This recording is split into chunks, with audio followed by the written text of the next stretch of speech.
तुळजापूर मतदारसंघातील सर्व बंधू भगिनींना विनंती की मी या प्रचाराच्या धावपळीमध्ये वेळेअभावी काही गावांमध्ये पोहोचू शकलो नाही, त्याबद्दल सर्वांची माफी मागतो. पण मी माझे विचार, माझं विकासाचे जे भविष्यात मला ज्या गोष्टी करायच्या आहेत त्या आपल्यापर्यंत पोहोचवण्याचा मी प्रामाणिकपणे प्रयत्न केलेला आहे. तरी या गावांची नावं घेतो मी.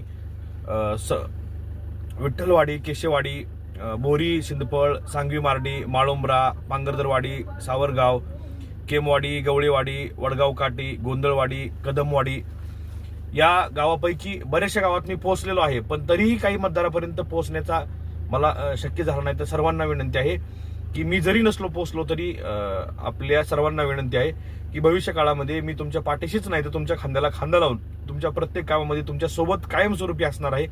आपल्या सर्वांना विनंती आहे की येणाऱ्या 20 तारखेला 3 नंबरला बॅट समोरील चिन्ह बटन दाबून आपण सर्वांनी मला आशीर्वाद द्यावे आणि भविष्यामध्ये मी कायमस्वरूपी आपला आमदार म्हणून नाही तर आपला सेवक म्हणून, आपला चाकर म्हणून आपली कामं करायला, आपली सेवा करायला मी कायमस्वरूपी कटिबद्ध असणार आहे. आपल्या सर्वांचे मनापासून आभार. फक्त आशीर्वाद द्यायला विसरू नका. धन्यवाद.